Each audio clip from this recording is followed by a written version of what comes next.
Boa noite, esse é o Conexão ND aqui na Record News. E como hoje é terça-feira, é meu dia de trazer um convidado, uma convidada. E o assunto de hoje é um assunto bem delicado. É um assunto que vem preocupando, e não é de hoje, que é a violência na escola. A violência na escola, que nós tivemos um caso bem recente e muitos outros casos que a gente tem na memória e que certamente causam, esses casos, uma certa preocupação dos pais e uma forma de tentar buscar uma solução que não chega.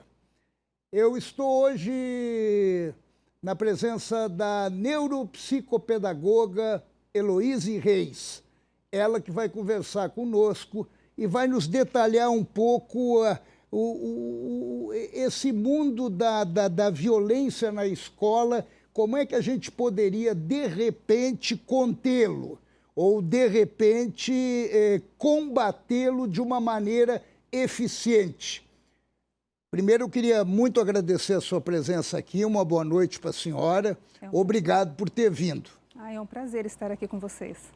Quando eu falo a combater essa situação, eu lembro agora que, por exemplo, em Chapecó colocaram portas antimetal ali em 5 escolas, agora vão estender para mais 12. É uma prevenção, não deixa de ser, e é elogiável. Aqui já foi aprovado pela Assembleia Legislativa, assim que teve o episódio lá em São Paulo, daquele menino de 13 anos, que é uma criança cá entre nós, né? De 13 anos de idade, e aqui já colocaram agora câmeras nas escolas para tentar conter a violência. Isso são paliativos, não são? São paliativos, porque no mundo em que nós vivemos, toda a segurança parece ser pouco, né? Mas até quando nós vamos colocar seguranças, né? No caso, nas escolas e aonde nós deveríamos mexer para que não precisasse ser colocadas essas seguranças nas escolas, né? Aí é que a gente deveria pensar. Foi uma situação muito complexa que envolvia tanto a escola como a família, né? Nos 2 casos, tanto em São Paulo como em Chapecó, né? E, ao meu ver, assim, muitas coisas podem ser evitadas partindo de casa, principalmente.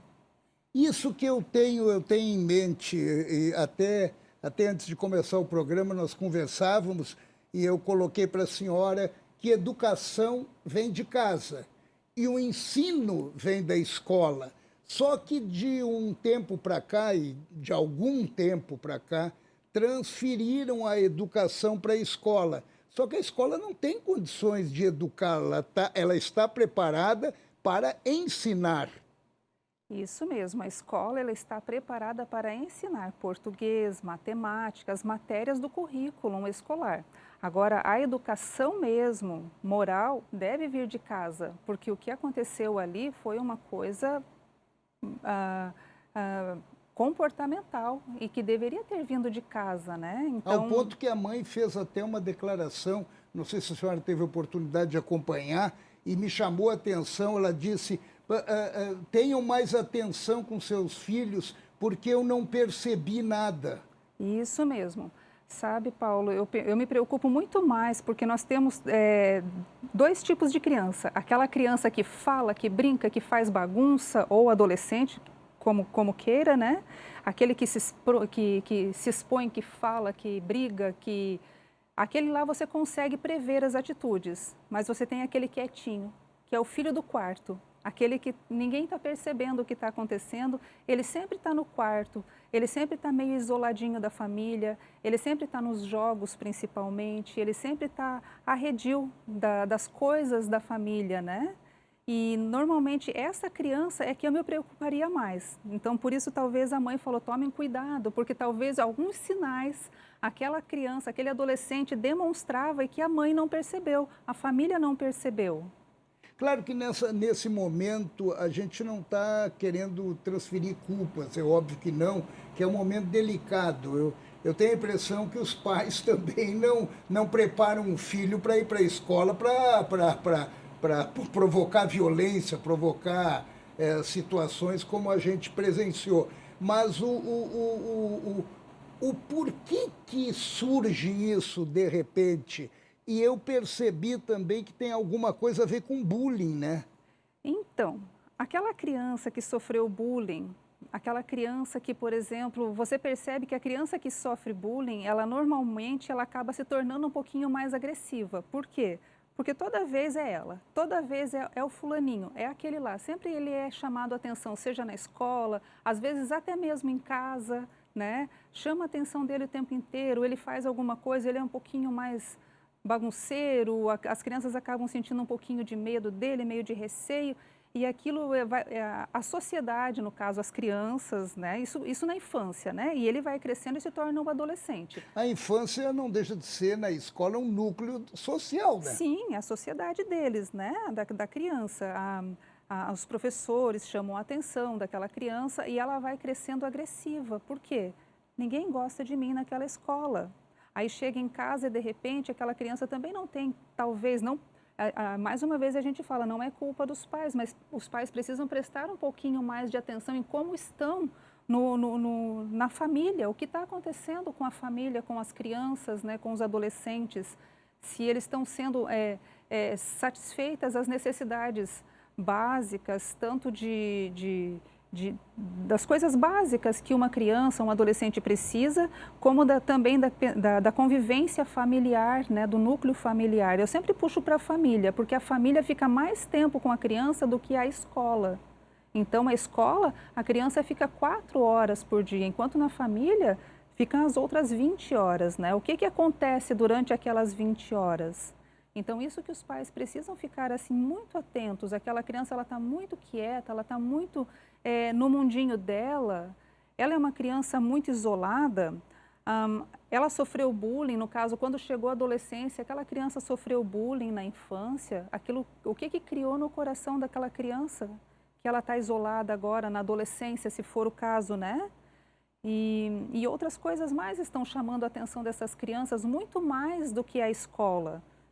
Entrando agora na questão de internet e outras coisas, né? Eu tava engatilhando uma pergunta dessas para a senhora, até que ponto a internet tem uma influência negativa? Tem influência negativa. A internet veio para facilitar muitas coisas no nosso mundo, a gente sabe. Muita coisa boa aconteceu com a advinda da internet, das redes sociais e coisas assim. Aproximou gente de longe, mas acabou afastando gente de perto. Porque essas crianças muitas vezes estão isoladas no seu celular. Em vez de conversar com a família... Não socializam mais, né? Não tem aquela socialização que deveria ter, como seria o certo de uma família ter, né? Momentos de conversa, momentos de brincadeira, no momento de trabalhar juntos. Então, você tem você entra numa casa, às vezes o pai está na sala no celular, a mãe também está no outro sofá no celular, a criança está lá no quarto, sabe fazendo o quê, né? Em contato com o quê? Porque se a gente for ver bem a internet é uma janela para o mundo. E dentro daquela janela que aquela criança abre, ela pode encontrar tudo. Tudo está disponível para ela consumir, para ela ver, para ela ouvir. Então, vem coisas boas? Vem, mas também pode vir coisas ruins. E os pais, muitas vezes, não estão conseguindo filtrar o que a criança assiste, entra em contato.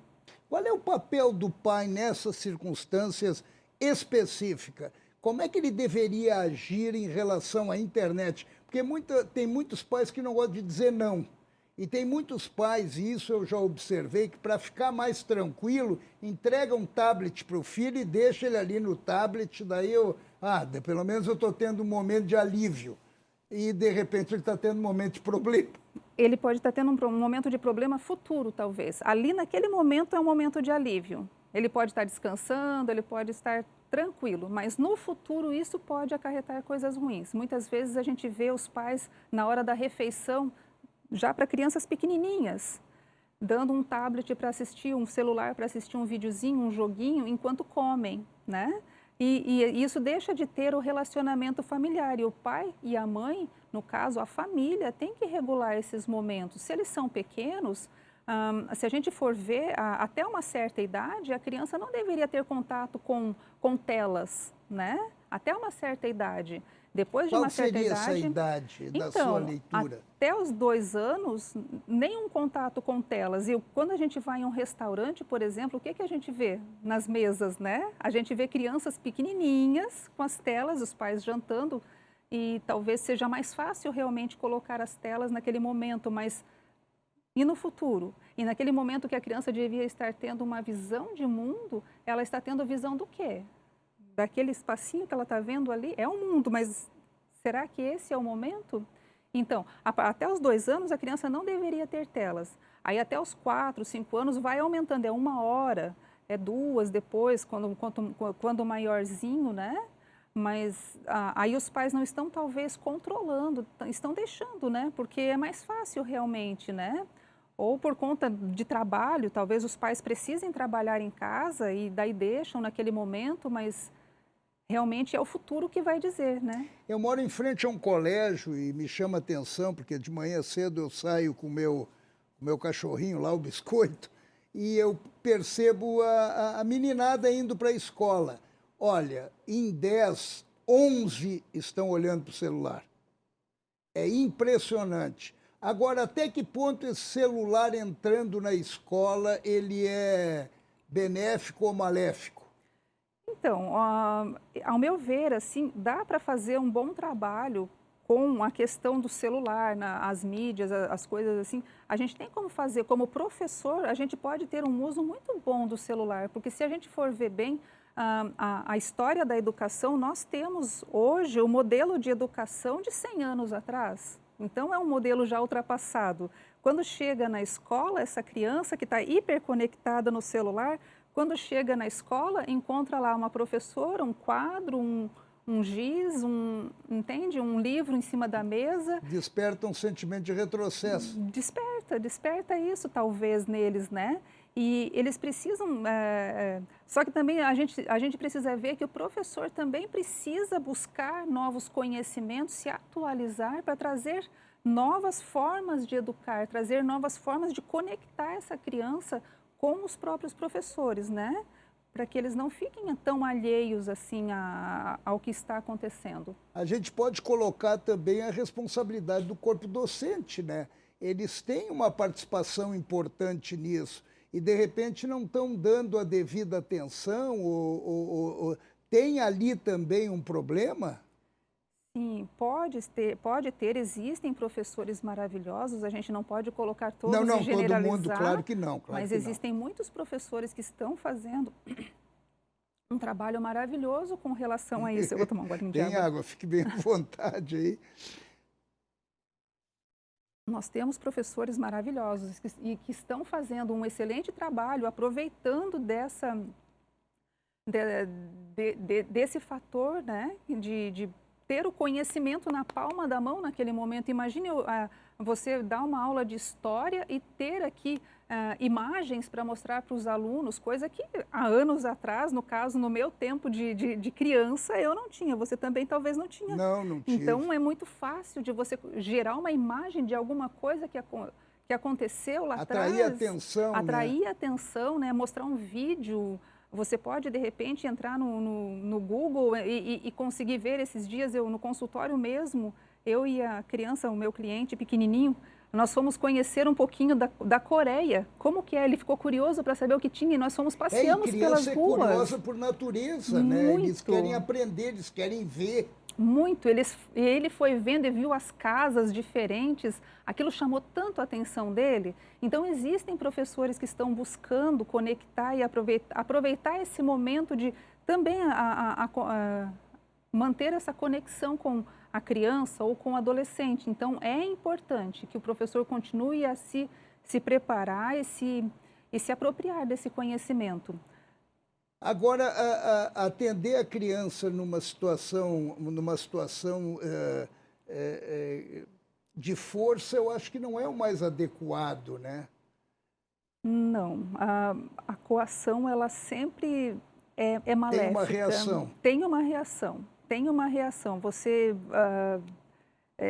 tem que ser com muito diálogo, tanto com a criança como com o adolescente. Sempre muito diálogo, sempre muito olho no olho. Isso eu sinto que está faltando, sabe, Paulo? Está precisando, nós como adultos estamos precisando sentar e olhar para aquela pessoa, aquela criança ou aquele adolescente que está na nossa frente e realmente enxergá-lo como um outro e começar a conversar com ele, começar a ter essa conexão, porque essa conexão que eles estão tendo fora, no celular, ou na internet, ou nos jogos, se nós, adultos, não tivermos com eles, outros farão. Outros adotarão essa criança, sabe? Esse adolescente. Inclusive o narcotráfico. Inclusive, porque hoje em dia está por tudo, né? Se a gente for olhar bem, por todos os lados. Por que nós chegamos a essa situação? A senhora que é especializada nesse ramo, por que a gente, de repente, degringolou dessa forma? Então, sabe que eu acho que foi um pouquinho de omissão dos adultos. Nós, adultos, eu me incluo junto também, né? Os adultos acabam se omitindo um pouco dessa situação. Delegando as funções de pai e mãe. Eu sempre falo, tudo começa dentro da família, dentro do lar, tudo começa lá dentro. O que a gente vai ter na sociedade é o que a gente tem dentro de casa. Se dentro de casa nós temos relações que são relações violentas, relações que são relações de falta de amor, falta de humanidade dentro de casa, isso vai para fora, isso vai para a sociedade. Então, se nós queremos ter uma boa sociedade, um mundo melhor, nós precisamos começar em casa. Lembra que eu falei, as crianças só ficam 4 horas na escola e as outras horas ficam em casa. Os pais precisam se aproximar mais dos filhos. É isso que eu tenho percebido, a dificuldade maior. Antes a briga era com a televisão, né? Hoje a briga é com a internet. Porque a televisão nós não levávamos para o banheiro, nós não colocávamos na palma da mão. E hoje você falou que você vê as crianças andando na rua com... Nós não levávamos a televisão. Como é que não tropeçam, não... Até se torna perigoso, né? É impressionante, eu fiquei observando e me chamou muito a atenção, mas me chamou mais a atenção como é que esse celular é utilizado dentro da sala de aula. Os professores mandam deixar na mochila ou coisa parecida, isso também preocupa. Normalmente, o celular deve ficar desligado. Isso acontece também no tempo de faculdade, a gente fez faculdade, cursos assim, mandavam desligar e tal, né? Porque isso acaba atrapalhando. Mas existem alguns momentos durante a aula que podem ser, né? Nem tudo, nem nada. Não fica nem um extremo e nem em outro, sabe? Mas podem existir momentos... Proibir? Não proibir, mas podem existir momentos em que o professor pode se valer da tecnologia para poder trabalhar a favor do seu ensino, daquilo que ele quer ensinar, né? E até que ponto, mas infelizmente a gente já está terminando esse primeiro bloco, mas eu já vou deixar pendurada uma pergunta para o bloco seguinte. Que tipo de punição a senhora acredita que seja a punição mais adequada para um jovem, de repente, que é identificado como um jovem que provoca bullying, um jovem que cria situações de conflito dentro da escola? Como é que tratar esse jovem, que a tendência natural é ele evoluir para a violência? E o outro que está recebendo bullying também. Então, que tipo de punição seria a mais adequada para esse jovem? A gente vai fazer um breve intervalo e já volta, que o assunto é importante, é interessante e é extenso. É rapidinho.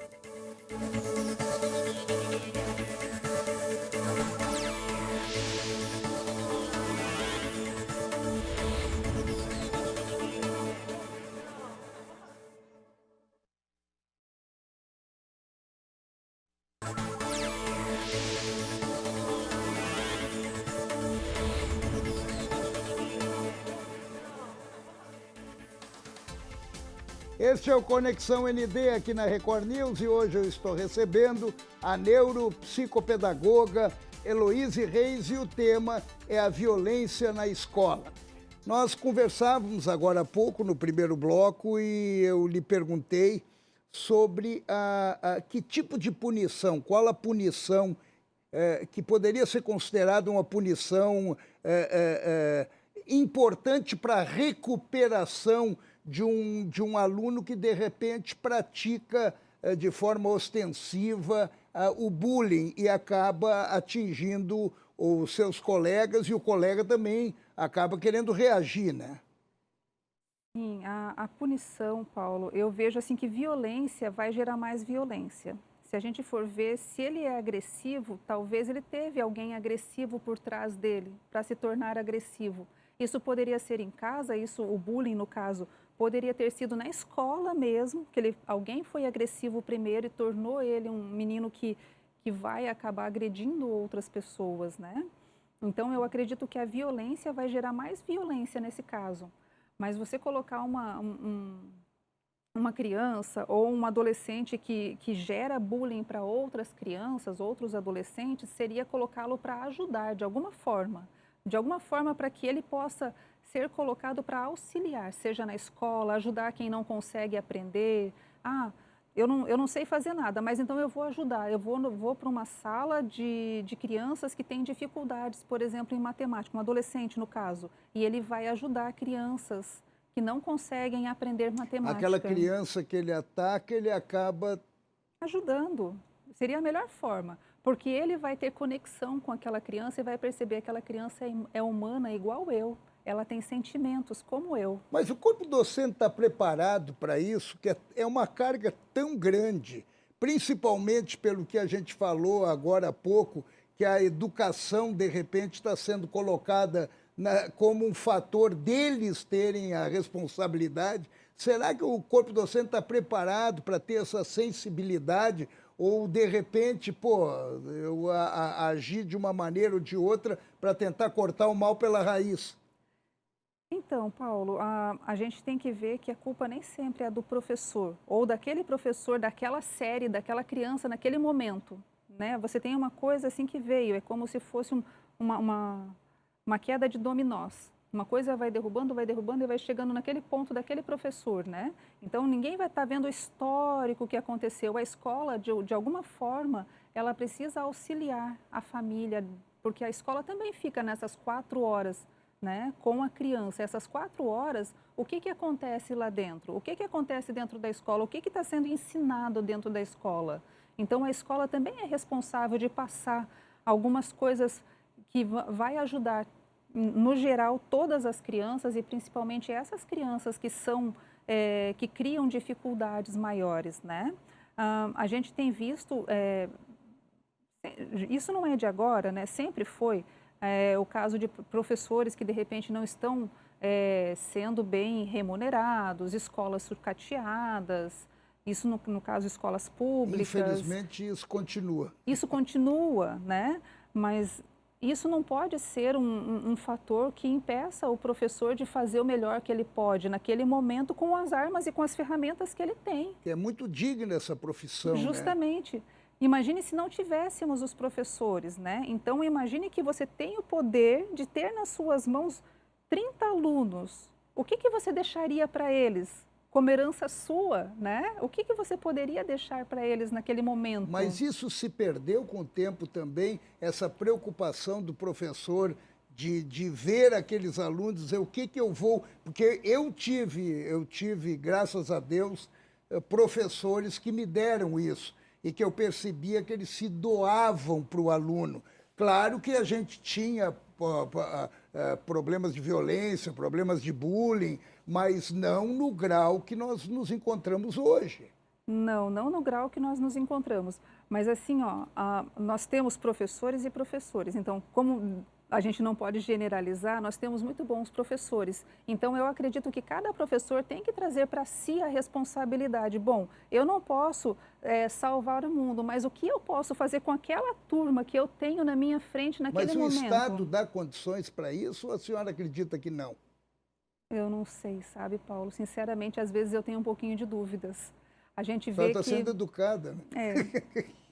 a gente Dúvidas para não tem, dizer não dá. não está tendo, os professores não estão tendo o mínimo necessário de E isso é um somatório segurança. que leva a esse tipo de atitude de violência. Imagine só um professor que precisa se valer do salário dele para alimentar a sua casa, para ter todas as suas despesas, ainda ter que estudar, porque o professor, ele não é aquele momento de sala de aula é o pico do iceberg. O trabalho que ele tem está bem abaixo, bem mais profundo. O que ele tem que fazer, correção de provas, planejamento, várias coisas que envolvem o trabalho de professor. Não é só aquele momento na sala de aula. O planejamento de uma aula bem dada, ela leva tempo, ela tem um custo, né, para o professor e que às vezes não está sendo bem visualizado. E esse mundo da lacração que nós estamos vivendo, que é lamentável, esse mundo em que você não pode ter, que você pode ter opinião desde que combine com a minha, porque se não combinar com a minha, a sua não existe. Isso também não é um fator de discórdia que pode provocar um nível de conflito e atrito?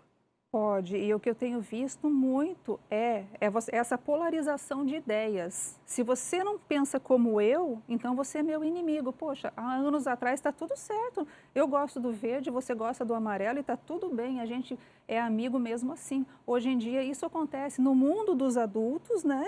E a gente não pode transferir isso para as crianças, né? Mas isso fatalmente vai chegar neles também. E essa lacração tem sido bem difícil. Às vezes a gente vê violência na internet, que eu acho que você tem falado por causa dos adolescentes, né? Isso. Que eles acabam, assim, cancelando a outra criança, o outro adolescente por E conta usam de... muito a internet em relação a isso. E usam. Eles fazem, muitas vezes a gente vê grupos de WhatsApp, grupos no Instagram, e acabam manchando a imagem de uma pessoa, né? Então isso é muito sério. Que a gente pode até colocar, e eu acredito que a senhora vai me dar razão, embora não sejam adolescentes e nem crianças, eram adultos, né? Aquelas meninas que zombaram de uma senhora de 41 anos que resolveu ser biomédica.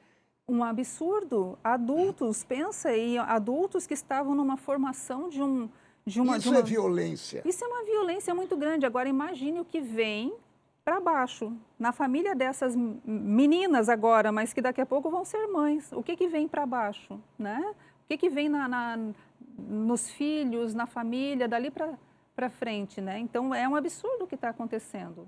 Mas daí eu estou ficando agoniado aqui com essa nossa conversa, porque eu não estou vendo, eu não estou vendo uma saída.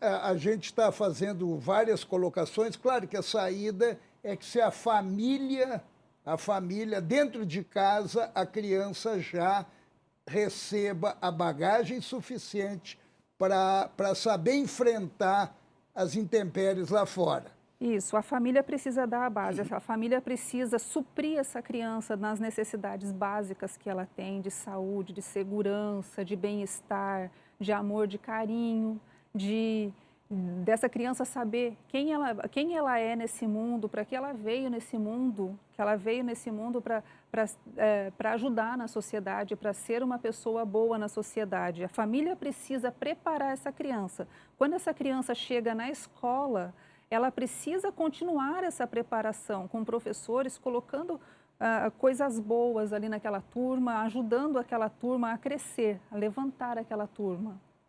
E eu acredito que é assim que tem que ser, mas tem que começar, tudo vai começar em casa, Paulo, a educação em casa, é pensar se de casa sair torto, não desentorta lá fora, seria isso? Não vai desentortar. Não tem um meio de desentortar na escola? Não. E os pais precisam observar os sinais nas crianças e nos adolescentes. A preocupação maior não são aquelas crianças, os bagunceiros que a gente fala, são aqueles mais quietinhos, os filhos do quarto, aqueles filhos que ficam isolados. Sabe aqueles que no calor estavam com roupa escura, se cobrindo tudo, touca, capuz, cobre? Observa bem esses filhos, olha no que eles estão vendo, porque a trama acontece lá dentro do quarto. Quem arquiteta os planos está arquitetando dentro de casa, não é fora, é dentro de casa. Então, eles estão entrando em contato com quem? Que tipo de jogos estão jogando? Que tipo de lugares, que tipo de acesso, endereços estão entrando, né? Então, os pais têm que estar olhando, vigiando, cuidando.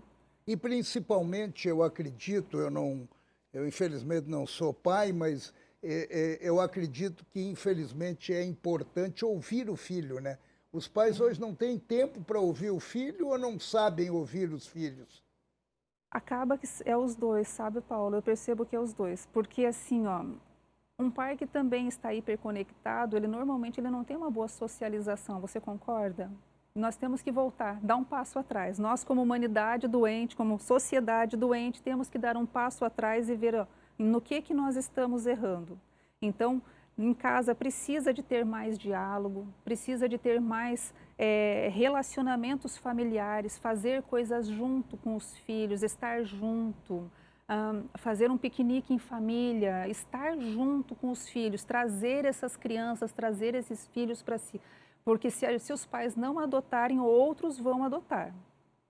Quando a senhora fala outros vão adotar, eu até me antecipei da vez passada, eu falei, inclusive o narcotráfico, É isso. porque infelizmente também tem a situação da droga dentro da escola, embora haja uma vigilância muito forte. Mas o que outros além disso? Quando você vê os jogos, o que os jogos estão pregando? O que os jogos estão motivando? Pensa nos jogos violentos, aí a internet, redes sociais, com quem meu filho está tendo contato? O meu filho é adolescente, porque criança normalmente não tem, mas o adolescente já tem. Com quem? Pessoas lá do outro lado do mundo que fazem o quê? Entende? As coisas acontecem, as coisas são arquitetadas dentro de casa. Quando a gente vê essas barbaridades que acontecem, são episódicas, mas que estão aumentando.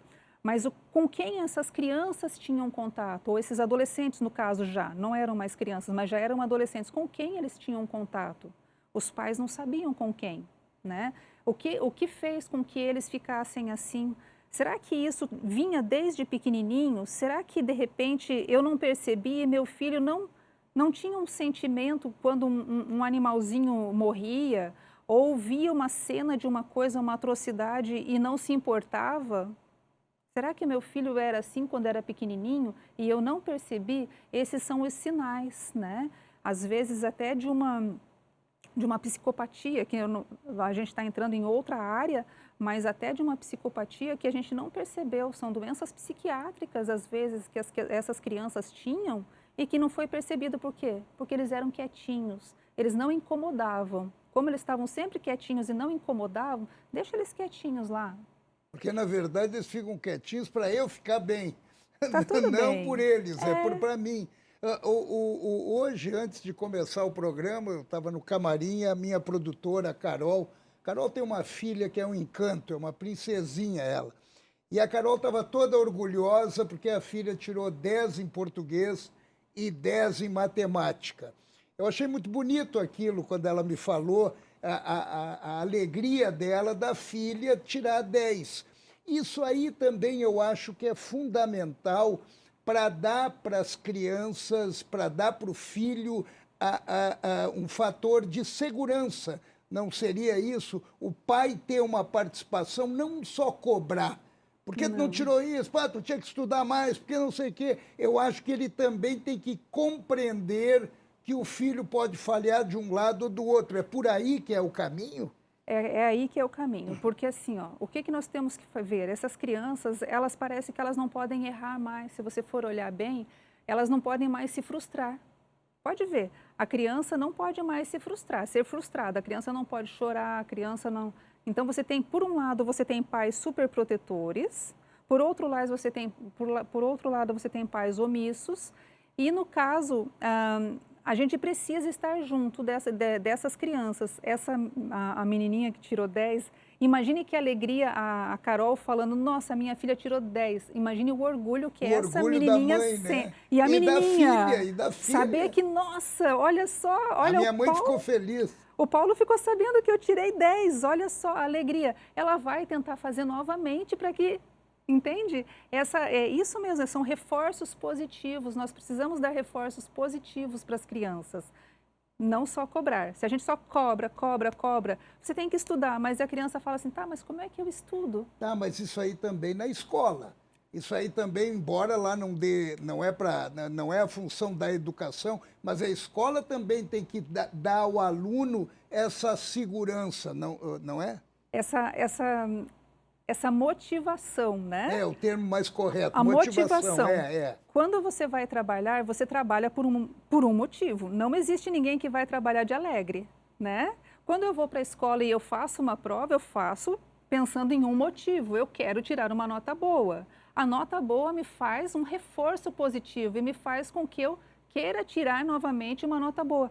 Na próxima vez, na próxima vez. Mas existem crianças que têm um pouquinho mais de dificuldade. Essas precisam ser apoiadas na escola também, para que elas também não sofram bullying. Aí vem o papel da escola também. A gente não está falando só o professor, porque aí a escola, como um contexto, precisa ajudar esse professor com aquelas crianças que têm mais dificuldades, aquelas crianças que de repente não estão atingindo. E dentro de tudo isso a gente consegue conter esses episódios que, lamentavelmente, estão ocorrendo, né? Claro que são episódicos, mas estão ocorrendo. No ano passado foram 32 episódios de violência grave em escolas no nosso país, né? E isso realmente é preocupante. Primeiro, eu queria lhe agradecer muito por a senhora ter vindo aqui no Conexão ND.